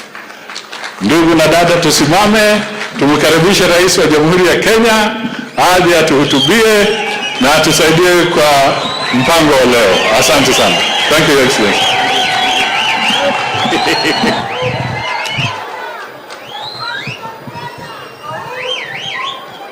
Hey, abantu bami ntombo ya more. Haya, tuketi.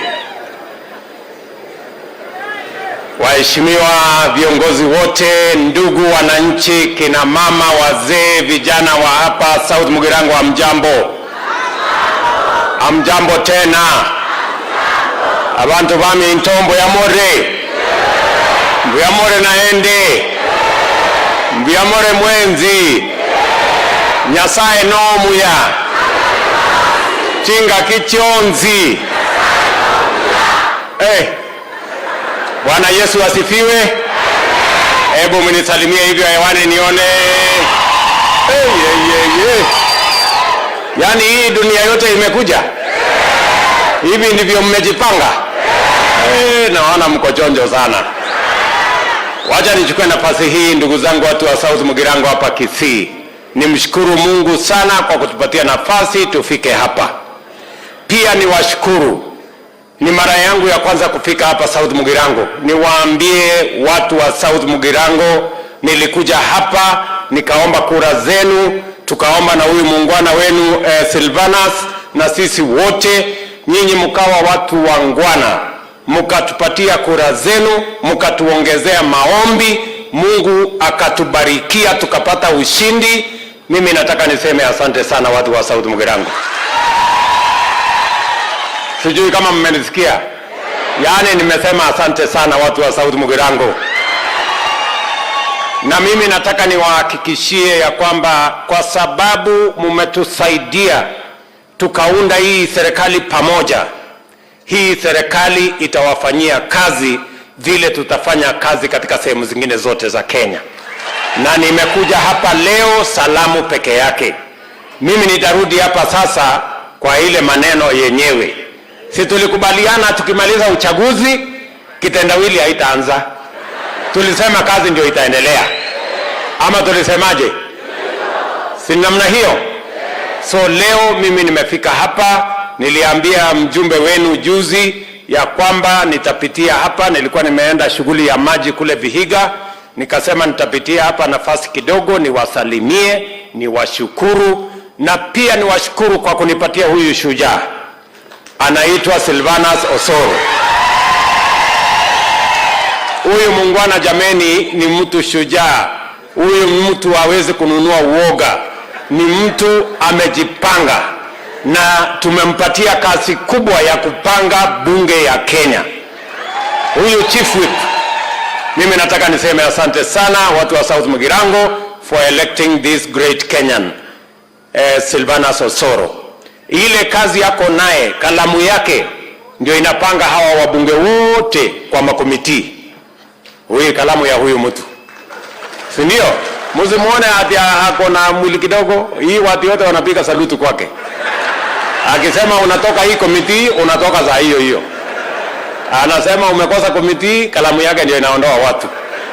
So huyu Silvanus Osoro tumemwamini, tumempatia kazi ya muhimu ya kutupangia agenda ya serikali katika bunge, na amefanya kazi ya kujitolea na kazi mzuri. Mimi nataka niwaambie watu wa South Mugirango, thank you very much for giving us a great Kenyan to serve in the Parliament of Kenya. Viongozi wengine wote, tuko na wabunge wa hapa Kisii ambao tulichaguliwa pamoja na wao. Tuko na wabunge wengine hata ingawaja hatukuchaguliwa na wao, wamekubali tuungane kwa sababu mambo ya siasa imekwisha. Sasa ni kupanga mambo ya wananchi, na vile niliwaeleza ndugu zangu watu wa Kisii, na nataka nirudie, mimi niko tayari na deputy wangu na serikali tuko tayari kufanya kazi na viongozi wenu wote. Pengine tu wakatae, tunaelewana? Wakikataa sasa mimi sina lingine, lakini mimi nataka tupangane, kwa sababu nia yangu ni kuhakikisha ya kwamba tunataka maendeleo ya serikali ifike katika kila sehemu ya taifa letu la Kenya, ikiwemo hapa Kisii. Nawashukuru sana kwa sababu leo nimekuja hapa, na mimi nataka niwaeleze, niliwaambia wakati nilikuwa hapa ya kwamba tutakuwa na mpango maalum ya kusaidia wafanyabiashara wa hapa chini. Leo Soro ameniambia kuna wamama wamejipanga katika vikundi. Mimi nataka niwaambie wamama, nitatoka hapa nikiwa nimewapanga, ndio.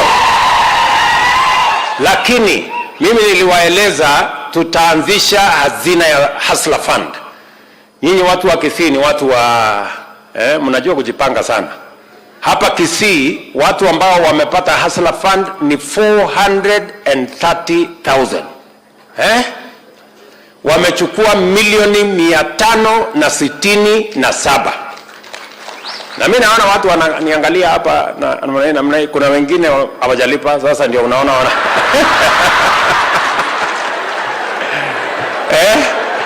msikuwe na wasiwasi, sawa sawa. 70%, in fact 69.5% ya watu hapa Kisii wanachukua hiyo pesa, wanalipa, wanachukua tena, wanalipa, wanachukua, iko tu 30% ambao kidogo wako namna hii, lakini nitakutana na nyinyi hapo mbele. Yaani mnafikiri ati mnaweza kuhepa? Mwezi nitawapanga hapo mbele. Sijui kama ninaelewana. Lakini tena tumepanga awamu ya pili, na mimi nataka kina mama ambao wako kwa vikundi na vijana, watu wa bodaboda na wale wengine wote wanisikize. Tumepanga tena awamu ya pili. Mkijiunga katika vikundi watu 10, watu 20, tumepanga tuwapatie pesa kati ya 20,000, 1,200 na vile vile mpaka ifike shilingi 1,000,000. So nyinyi mjipange vizuri. Nyinyi mnanisikia? Mjipange vizuri ndio tuwapatie pesa, kwa sababu nia yangu ni kuhakikisha ya kwamba mwananchi wa kawaida anaweza akapata pesa ya kufanya biashara bila ya kuwa na title deed ama logbook, bila ya kujua chief ama assistant chief, hata mjumbe, hata rais, you don't have to know. Bora kundi yako imejipanga, tutawapatia pesa ya kufanya biashara. Ninyi mnanielewa? Lakini bora tu uwe mtu mwenye umejipanga hapo. Sasa wewe, mimi nakuuliza mtu ya South Mugirango, sasa wewe unahepa na shilingi 500 na 20,000 na kungojea, si wewe umekosa mpango? Ukihepa na 500 na 20,000 umekosa, si wewe umejiharibia? Ama namna gani? Wewe jipange hapo namna hii, pole. Sijui kama tunaelewana. So mimi nawauliza, leo tumefika hapa niwaeleze watu wa South Mugirango, watu wa Kisii County na wa Kenya wote ya kwamba the government of Kenya has a plan. We have deployed resources to make sure that ordinary people, ordinary hustles, people who run small businesses can have access to credit between 20,000 shillings and 200,000 shillings per group, and that money you can access without collateral, without any security, without knowing anybody, kwa mtandao tu, kwa simu. Vile wewe ulipata ile 500, sasa unaweza kupata 20,000. Wewe lipa ile 500 alafu jipange hapo. Bure utakuwa unajiangusha peke yako. Ama namna gani jameni watu wa Kisii? Tunaelewana? Jambo la pili, tulikubaliana na nyinyi wakati nilikuja hapa mambo ya campaign, tulikuwa na shida kubwa ya elimu. Tulikuwa na matatizo ya CBC. Tulikuwa na matatizo, karibu university yetu inafungwa. Mimi nataka niwaambie ya kwamba niliwaeleza, niliwaahidi ya kwamba tutatatua zile changamoto tulikuwa nazo kwa mambo ya CBC. Niliappoint kamati ambaye ilishughulika na hiyo maneno, Sasa tumetatua shida ya CBC, tuko na mwelekeo sawa sawa, tumepanga vizuri vile junior secondary school itakavyoendelea, na vile vile niliwaambia matatizo ya walimu, kwa sababu elimu ni kitu ya muhimu sana. Niliwaambia elimu kwa sababu ya muhimu, na kwa sababu elimu ndio inaleta usawa. Mtoto wa tajiri ama maskini wanasawazishwa na elimu. Mtoto wa mama mboga, bodaboda na rais wanakuwa sawa kwa sababu ya elimu. Na ndio sababu kwa mara ya kwanza, vile niliwaeleza na vile tuliandika katika manifesto yetu, tumeajiri in the last 8 months, tumeajiri walimu 56,000 katika taifa letu la Kenya. Walimu ambao hawajawahi kuajiriwa tangu dunia hii itengenezwe. We have hired a record 56,000 teachers this year, kwa sababu tunataka watoto wetu wote wakienda shule wapate walimu na wapate elimu, because the greatest empowerment we can give to any society, to our children, is the empowerment through education. And that is why we must give every child an equal chance to be their best. Ya pili, tumekubaliana vile vile ya kwamba tukienda mbele, tunataka watoto wetu wote wapate nafasi sawa katika TVET, katika university. Na ndio tumesema tunabadilisha mfumo. Sio ile tulikuwa tunapatiana tu grant kwa university ama kwa college. Leo tumebadilisha, we assess every child. Na tumesema wale watoto ambao wanatoka jamii ambazo ziko chini, lazima tuwapatie scholarship 100%, wasome bila ya kuulizwa pesa yoyote. Nyinyi mnanielewa jameni?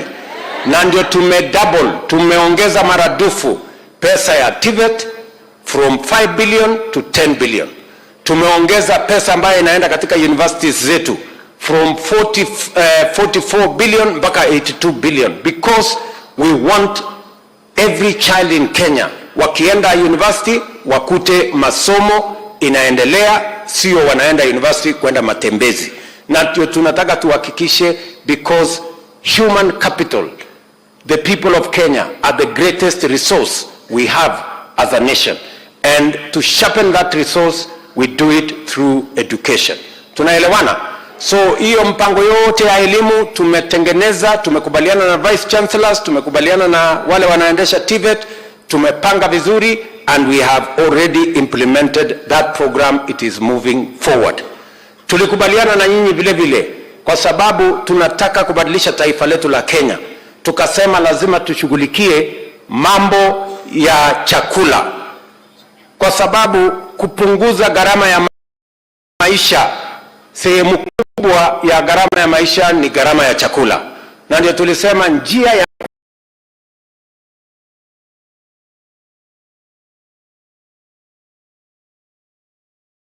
gharama ya chakula sio ati chakula inapatikana sokoni. Chakula haitoki sokoni, chakula inatoka shambani. Ama namna gani? Kwani unga inatoka kwa soko? Si unga inatoka shambani? Na kama unataka kutatua shida ya bei ya unga ama bei ya chakula ama gharama ya maisha, unaenda mahali inaanza. Na ndio tumeenda kwa wakulima. Tumepunguza gharama ya mbolea vile nimewaambia from 7,000 mpaka 3,500. Na mimi najua nyinyi watu wa Kisii mnapanda mara 2, mkirudi shambani tena hamtalipa 3,500, nimepunguza tena ikuje 2,500.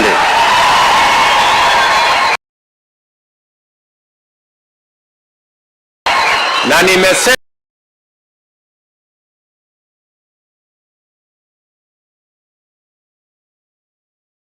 hiyo mbolea iletwe mpaka South Mugirango. Hatutaki ati inabakia kule.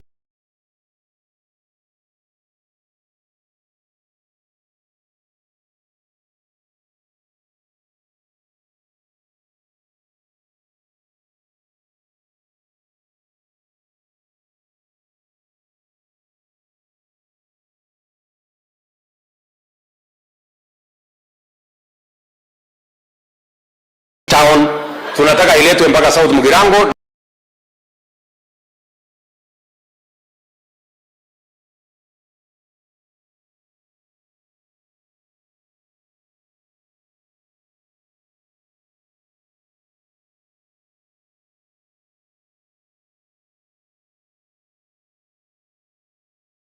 anaitwa Franklin Mithika Linturi, wewe unamjua, si ndio?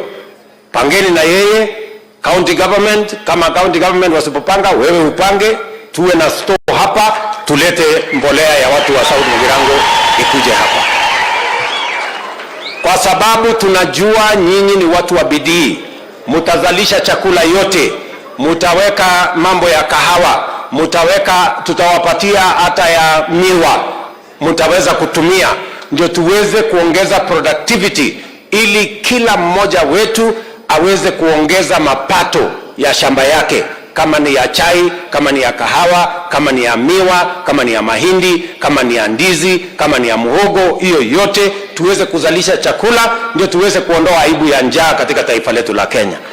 Tunaelewana jameni? Na ndio nimewaambia hao watu wengine wanatusumbua na maandamano na masufuria kwa kichwa. Hauwezi kupunguza gharama ya maisha, hauwezi kupunguza gharama ya unga ati kwa kuvaa sufuria kwa kichwa, ati na kupiganisha watu kwa maandamano. Hata kwa dawa, hata kwa uganga, hata kwa uchawi, bei ya unga haiwezi kupungua kwa kuweka sufuria kwa kichwa. Ama inaweza pungua? Hata uweke sufuria kwa kichwa sijui siku ngapi, pengine uwakishe moto kwa kichwa ndio kichwa yako hiyo. Unajua hii ni upuzi mingi sana. Sijui kama tunaelewana jameni. Tuko pamoja? Na ndio tumesema tunataka kutumia kilimo kuzalisha chakula, na vile vile kupanga pesa kwa mfuko ya wakulima wetu, na vile vile tupange through our county aggregation and industrial parks, tupange mambo ya storage, tupange cold rooms, tupange agro processing, tuongeze value addition, tuweke mpaka manufacturing, ndio tuhakikisha kwamba vijana wetu wanapata ajira, na vile vile tunapanga vile wakulima wanaweza kuongeza dhamana katika mazao yao, so that we can increase the incomes for our farmers. Vile vile mimi nataka niseme nikiwa hapa, mpango yetu ya 3 ama ya 4 ni kuhakikisha ya kwamba tunapanga ajira ya vijana. Vijana mko? Vijana wa South Mugirango mko? Mbona sikii sauti yenu? Nataka usikia sauti ya vijana.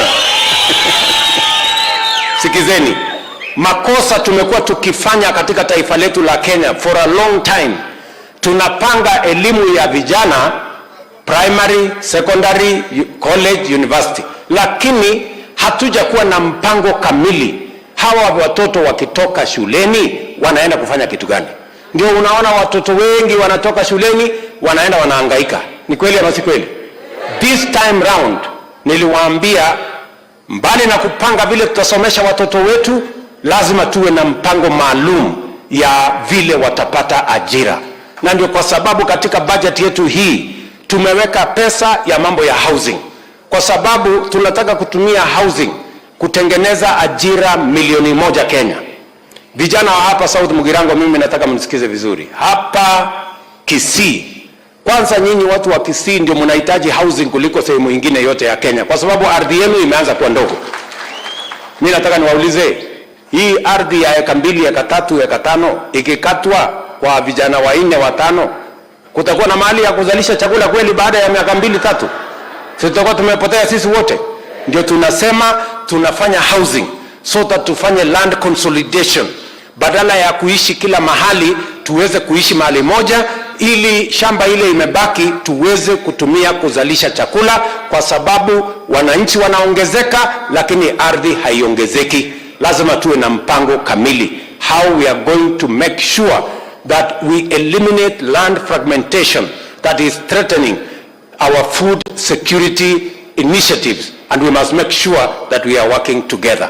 Kwa hivyo nyinyi wangwana wa Kisii, hizo nyumba ambazo tunataka kujenga hapa awamu ya kwanza, na mimi nitarudi hapa in the next 1 or 2 months, I'll be back in Kisii kuja kuanzisha program ya housing. Hapa tunataka kujenga nyumba 5,000 ya kwanza, na tunahitaji vijana karibu 30,000 wa kufanya hiyo kazi. Nyinyi vijana wa hapa Kisii mko tayari? South Mugirango mko tayari? Ama nyinyi ni wale wa kuchagua jembe? Si tulisema kazi ni kazi? Ya plumbing ikitokea si mtafanya? Ya electrician si mtafanya? Ya carpenter si mtafanya? Ya plumbing mtafanya? Ya mason mtafanya? Kazi yote imepatikana, nyinyi ni watu wa kuchagua kazi? Si kazi yote tutafanya? We must do it. Ya pili, tumepanga vile vile ajira, kwa sababu kwanza nyinyi watu wa Kisii wengi wenu mnajua kufanya kazi ng'ambo. Tumepanga a proper program vile tutahakikisha kwamba vijana wetu tunawaunganisha na nafasi ya ajira ambayo inapatikana Marekani, inapatikana Ulaya, inapatikana Ujerumani, inapatikana Canada, kwa sababu Wakenya wanajulikana kwa kuwa wafanyikazi wa kujitolea na bidii na ni waaminifu. Nyinyi mnanielewa jameni?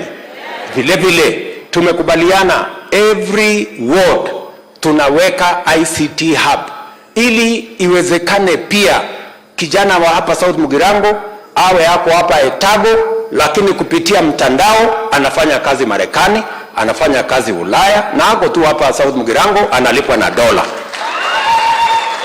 Tunaelewana jameni? We have a comprehensive plan on how we are going to engage our young people in employment, something that we have never done as a country, because we have always taken for granted that the young people will somehow find jobs. But we must be intentional, we must be deliberate on creating jobs and opportunities for work for the young people of the Republic of Kenya. Mnataka tuendelee na hiyo kazi jameni? Tuhakikisha kwamba tunapanga ajira ya hawa vijana.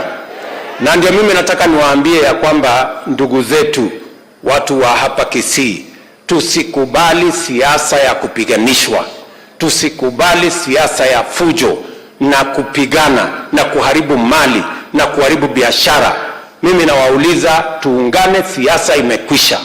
Mimi nataka pia niwaulize viongozi wote wa taifa letu la Kenya, all of us who are leaders, we must be mindful about our country. We can compete, but we cannot sabotage Kenya. Kenya is greater and Kenya is our motherland, all of us, irrespective of our different viewpoints or political parties or political persuasions. We must never engage in activities that destroy property, that destroy life, that destroy business in Kenya. Because if we sabotage our economy, we have no other country to call home. Ni kweli ama si kweli? So mimi nauliza viongozi, hasa wale viongozi ambao hawa wanaopanga maandamano, mimi nataka niwaulize jameni, nyinyi viongozi ambao mnapanga maandamano Kenya, watoto wenu hawako kwenye maandamano, wazazi wenu hawako kwa maandamano, familia zenu hawako kwenye maandamano, pesa zenu tu ndio iko kwa maandamano. Sasa nyinyi mnatumia pesa kulipa watoto wa wengine.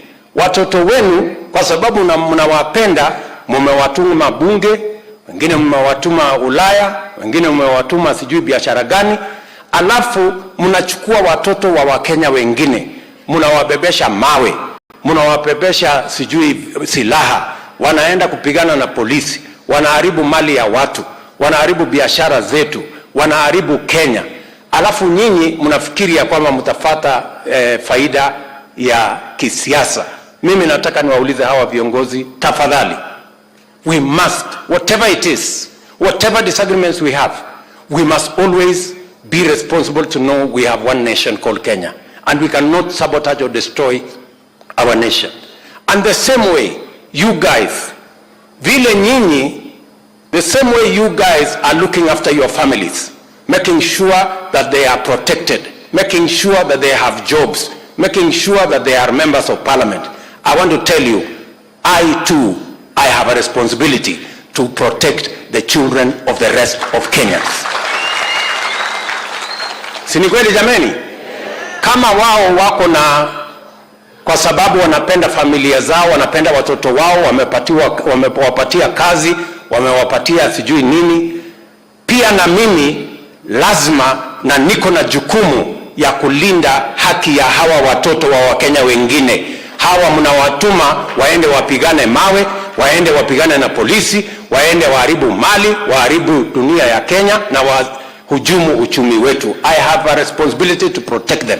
And therefore I want to say, na nawauliza vijana wa Kenya, wewe ukiambiwa ya kwamba uende upigane vita, huyo mwenye anakuambia uende upigane vita anakubebesha mawe, uliza yeye, wapi bibi yako kwanza? Wapi mtoto yako kwanza? Wakuje waongoze ndio wewe ufuate. Ama namna gani jameni? Tunaelewana watu wa Kisii? Tunaelewana watu wa Kisii? Hapo ndio tunataka tufikishane na hii maneno. So I want to ask fellow leaders, whatever it is that we are disagreeing about, you cannot engage in sabotaging the economy of the country. You cannot sabotage our motherland. You cannot destroy our country. Saa hizi hapa nimeambiwa na Osoro. Osoro amesema anataka tujenge barabara kutoka hapa Etago. Si ndio? Iende Ikona, iende Geteni, iende Nyamaiya. Si ndio? Hiyo barabara na tutajenga. Na ameniambia kuna barabara ingine imekwama kutoka Nduru kwenda Nyabigeni kwenda mpaka Ikona. Si namna hiyo? Na mimi nataka nimwambie Osoro nitapanga. Lakini leo asubuhi, wacha niwaambie, leo asubuhi nilikuwa na mgeni kutoka China. Today in the morning. Sasa huyo mgeni wa kutoka China ananiuliza, tunaona inapangwa ile barabara tumewasaidia kujenga, tunaona mnachoma. Sasa nyinyi bado mnataka tuendelee kujenga na nyinyi hizi barabara ama hamuzitaki? Kwa sababu tunaona mmechoma expressway, mmechoma barabara sijui wapi, mmechoma barabara sijui wapi. Na sasa mtu akikuuliza maswali kama hiyo utajibu namna gani? Mimi nitaenda kutafuta pesa ya kufanya hii kazi yote. Maswali mimi naulizwa, wewe unakuja kutafuta pesa ya kwenda kufanya mabarabara ambayo itachomwa na wakora. Sio? Ni maswali ngumu sana. So we must be responsible, you know, because we cannot be building infrastructure that is destroyed by hooligans and crooks and people who have been sponsored to go mayhem and anarchy in our country. And those behind sponsoring this mayhem, they should be ashamed of themselves and they should forget about what they are looking for. We want a peaceful nation. And we want a nation that we compete on ideas, not compete in violence. Ama namna gani jameni? Tunasema ya kwamba uongozi haipatikani kwa mashindano ya vita, inapatikana kwa mashindano ya sera na kura. Na si tulipiga hiyo kura jameni tukamaliza? Ama hapa South Mugirango kuna yenye mlibakisha? Kuna yenye mlibakisha hadi tutapiga baadaye? Si tulipiga moja tukamaliza? Ya MCA tulimaliza, ya bunge tulimaliza, senator tulimaliza, governor, ya rais mkamaliza. Ama namna gani? Uchaguzi sio hiyo peke yake, si uchaguzi iko ingine. Kwani wameambiwa hakutakuwa na uchaguzi tena Kenya? Si itakuwa 2027? Ama namna gani? Na nyinyi si mko area? Na nyinyi si ndio mafundi wa hiyo maneno? Si mtajua vile mtafanya 2020? Ama wamesikia ya kwamba mmesahau vile mtafanya? Si nyinyi mnajua vile mtafanya? Yule mtu amefanya kazi, mnajua vile mtafanyia yeye. Yule mtu amezembea na kupanga maandamano, mtamnyorosha vile mnajua vile mtamnyorosha. Ama ni aje watu wa hapa Kisii? So mimi nataka niwaambie ile kazi yote tumepanga na huyu muungwana wenu Osoro. Ameniuliza pia anataka mataa hapa Etago. Tutawapatia mataa.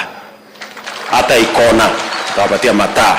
Hata Nyamaiya tutawapatia mataa. Hata ulisema mocho? Mochengo. Na nilisikia ukisema mochengo. Mochengo tutawapatia mataa. Si namna hiyo? Na wewe unajua mahali. Wewe sasa mtu mdosi namna hii bana wewe. Si unajua vile mahali ya kutoa hiyo mali yote? Huyu akisema wewe hata mawaziri wanakimbia sana kwa sababu huyu anaweza kuwapangia huko bunge mambo ikaharibika. So tutapanga namna hiyo kazi yote tutashirikiana pamoja na nyinyi kama wananchi wa hapa. Mjue mimi nawapenda sana, tunawapenda sana. Leo sikukuja na deputy wangu, nimemtuma anaenda kazi ingine kule Rome ya kupanga vile tutazalisha chakula, na sisi wote ni team moja. Tunaelewana jameni? Mwisho kabisa, huyo Osoro ameniambia kuna kina mama wamejipanga. Si ndio? Na nyinyi kina mama si mmesikia? Niko na pesa nyingi kufanya biashara. Nyinyi tu mjipange. Mjipange namna hii, mimi nitawapanga. Sawa? Si mnajua mimi ni mtu ya mpango. So mjipange vizuri, lakini kwa sababu nimefika hapa leo, huyu mheshimiwa Prime Cabinet Secretary Musalia Mudavadi ameniambia atawapatia shilingi milioni 1. Deputy President wangu amesema wewe Osoro, si unajua ofisi pale annex, uende uchukue milioni 2 ya Deputy President ya hawa kina mama. Na mimi nitakuajia shilingi milioni 5 ya hawa mama. Si ndio? Hiyo. Na isipotosha utaniambia. Si ndio? Tumeelewana jameni? Watu hapa Etago tumekubaliana. South Mugirango tumekubaliana. Ya mwisho pia huyu mjumbe wenu amenipitisha hapo kwa shule. Akaniambia hapo shuleni ninahitaji maneno. Haya, ameniambia kuna shule nyingine inaitwa Mariwa. Ameniambia kuna shule nyingine inaitwa Tabaka. Ameniambia kuna shule nyingine inasema inaitwa Nyabigondo. Si ndio? Alafu kuna ingine moja nimesahau jina yake. Na ingine wewe Machogu. Sasa unajua huyu mtu ni mtu mkubwa sana huko kwa serikali yetu. Tafuta milioni 30 akuja apangie hiyo mashule huyu. Sawa. Huyo mjamaa atapanga, wewe Osoro utaandika hesabu, na isipotosha unarudi kwangu na kupanga. Ndio? Si namna hiyo jameni? Ama nyinyi mnatakaje? Si namna hiyo? Si tupangane namna hiyo? Mjue jameni, mimi nawapenda sana, nawatakia baraka ya Mungu, na mimi siendi sana, nitarudi hapa tena kwa sababu mimi nataka tujenge msingi kamili. Watu wa Kisii wajue ya kwamba serikali hii ni serikali yao. Hawa viongozi wote, kina Ongwae wako hapa, kina Omingo Magara na wale wengine wote, watu, nimeona Sam Nyamoya yuko area hapa. Huyo kazi yake iko jikoni, wewe usisumbue mimi sana wewe. Huyo mtu amenikaza sana, hata I'm telling you I can't sleep. Huyo muungwana wetu huyo. Hawa watu wote mimi nasema tunataka tushirikiane, tufanye kazi pamoja. Tukifanya kazi na hao wazee wote iko makosa jameni? Si tushirikiane? Tulizeni boli. Si ndio? Unajua niko na vijana wengi hapa, wako tamu yao inachemuka, saa zingine wanataka lakini pole. Si namna hiyo? Sisi tunataka tuunganishe watu wote ndio tuweze kutembea safari moja. Mimi nashukuru hapa viongozi wa kutoka Jubilee. Jubilee ni chama yetu, sisi ndio tulitengeneza, tutashirikiana na wao kuendesha serikali. Na sisi wote ni ndugu moja jameni. We want to work together as a nation and build a united, prosperous Kenya. Asanteni sana watu wa hapa South Mugirango. Mungu awabariki. Nyasaye abaseseni. Asante.